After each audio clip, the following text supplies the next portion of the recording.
હું તમને જે પ્રાર્થના સંભળાવવા જઈ રહ્યો છું એ પ્રાર્થના ફિરદોસીએ લખેલી છે શાહનામાની અંદર.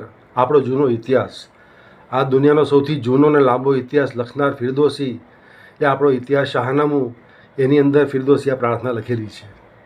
મારા સ્વર્ગસ્થ પિતા શ્રી હોશંગજી નવરોજી કાવીને સાહેબે મને આ પ્રાર્થના શીખવાડી હતી, જે પહેલું આખી બોલી જઈશ તમારી સમક્ષ, અને પછી બબ્બે લાઈન બોલીને એના અનુવાદ સાથે આપને સંભળાવવાની કોશિશ કરીશ.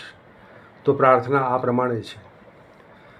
સિતાયશ કુનમ મીઝ દે પા કરા કે ગુયાવ બીના કુનદ ખા કરા બમોરી દેહદ માલ શે નર રશીર કુનદ પશ્ય બલ પીલ જંગી દેલીર જહાનરા બલંદી વ પસ્તી તુઈ ન દાનમ ચઈ હર્ચ હસ્તી તુઈ.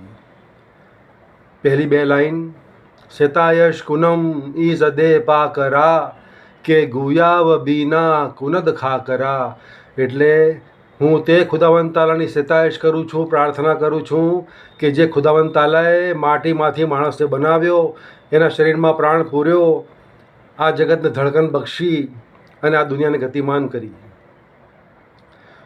બીજી બે લાઈન બમુરી દેહદ માલ શે નર રશીર કુનદ પશ્ય બલ પીલ જંગી દેલીર. હું તે ખુદાવંદ તાલાની પ્રાર્થના કરું છું જેણે એક કીડીને સિંહને મારવાની તાકાત બક્ષી, જેણે એક મચ્છરને હાથીને પછાડવાની તાકાત બક્ષી. છેલ્લી બે લાઈન જહાનરા બલંદી વ પસ્તી તુઈ ન દાનમ ચઈ હર્ચ હસ્તી તુઈ. એ કહે છે કે આ દુનિયાની ગહેરાઈ, આ દુનિયાની પહોળાઈ, આ દુનિયાની ઊંચાઈ હું જાણતો નથી. આ દુનિયા કેટલી વિરાટ છે, કેટલી મહાન છે, કેટલી બુલંદ છે, એ પણ હું જાણતો નથી. પરંતુ એટલું ચોક્કસ જાણું છું કે આ દુનિયાના, આ પૃથ્વીના પડ પડમાં, આ ધરતી અને બ્રહ્માંડના કણ કણમાં તું જ વ્યાપ્ત છે. શૂન્યમાંથી શૂન્ય સ્વરૂપે અને વિરાટમાં અતિ વિરાટ સ્વરૂપે તું જ બિરાજમાન છે.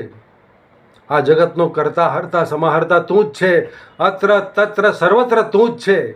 તું જ સર્વશક્તિશાળી છે, તું જ પરમ પ્રકાશિત છે અને તું જ પરમ સત્ય છે.